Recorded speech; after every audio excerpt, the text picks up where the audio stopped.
Hi, I'm Didier. Welcome to the lab at Maison du Whisky in Paris. Today we're going to talk about rum with Maggie Campbell of Privateer Rum. Hi Maggie, how are you doing? Hey, it's good to see you. I'm doing really well. We're going to be talking about molasses, how it's made, where it comes from, what the differences are. So let's go.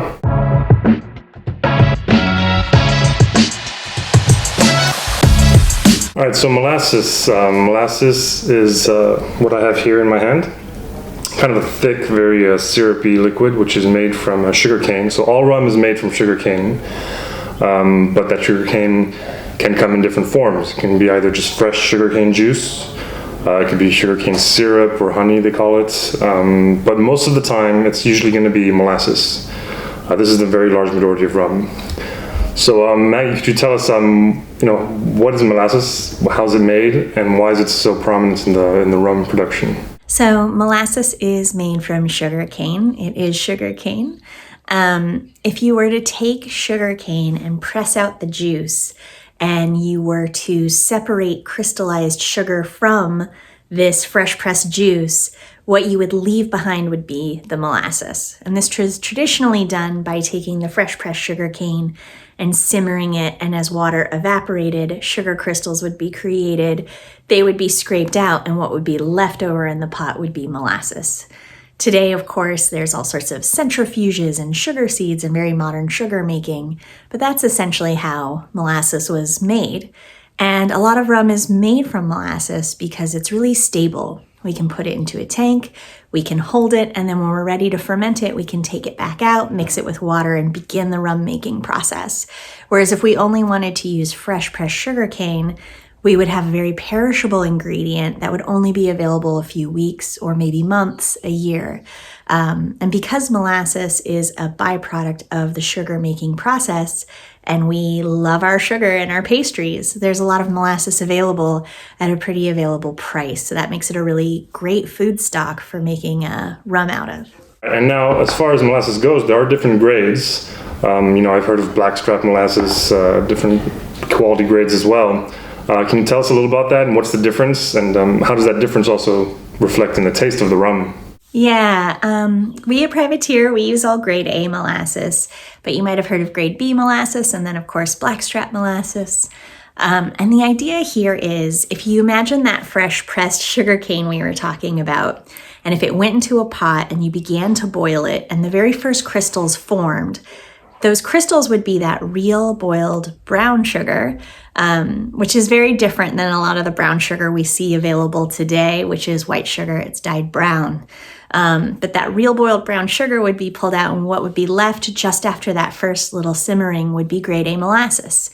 If you were to keep doing that and refining and boiling and refining and boiling those sugar crystals to separate out to be a little more pale, that would be your grade B molasses. And then if you were to really extract all the white sugar you pretty much could from it and really refine it down, what would be left is the blackstrap. So the blackstrap's the most affordable, so we see it for sale a lot to rum distillers because it's very, very affordable.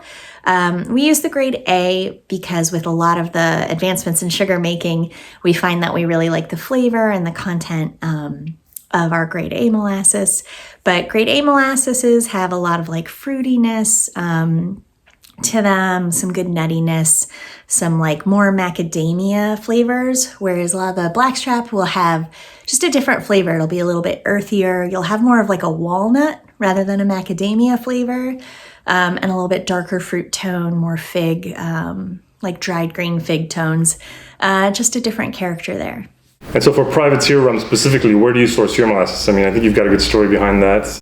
Yeah, we get all of our sugar from a single origin, and it's in Guatemala. It's all volcanic soil, this really gorgeous high altitude valley. And, for years we had looked for our sort of dream sugar producer, someone who had really great ethics in taking care of their workers, worker safety, worker health, healthcare, and a lot of community support, and as well as made delicious molasses. We would find some people that had great programs, but maybe the molasses wasn't to the quality we wanted. And that was probably the hardest thing. And so my One of our distillers had grown up eating this molasses their whole life in Maine, the state in northern North America. And we called the family who sells that molasses, and they told us it came from this small place in the small mill in Guatemala. And we were so excited that our dream molasses was right there under our noses after we'd looked for years and talked to so many farmers. A lot of molasses is bought and sold on a large global commodity trade association type platform. And for us to work with our single origin farm is really rare and very different. Okay, so at Privateer, you made a move from sugar crystals, which you rehydrated, going towards molasses. How did that change anything in the distillery, in the process? What were the biggest changes that had to be made? Yeah, when I started at Privateer, they would use some different types of sugars. They were really high quality, pretty much the highest quality you could get. In fact, for me at home, they were the only sugars I used for baking and cooking.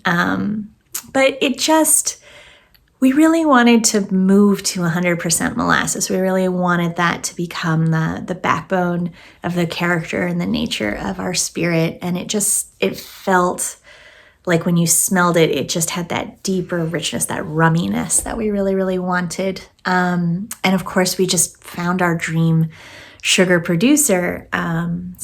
We've been using this sugar for a while now, almost 2 years, and we couldn't be happier.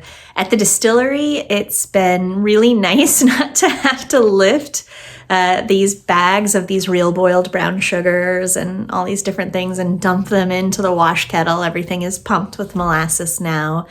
And it's just been, really nice to know that we are using this single origin, really supportive, positive impact sugar source. We liked the producers of the sugars we used before, but we just are absolutely in love with the molasses producer. And, they could answer all these questions for us we had, and it's just really changed the level of conversation we want to have around how we source. It's been an absolute pleasure. All right. Well, thanks a lot for listening. Thank you very much, Maggie. Thank you so much for having me. It's been great talking with you guys, and reach out anytime. And so if you like what you see, give us a thumbs up, follow us for more. And so the question for the comments is, what is cane syrup? It's not fresh sugar cane. It's not molasses either. Type in the answer in the comments if you think you know, and see you next time.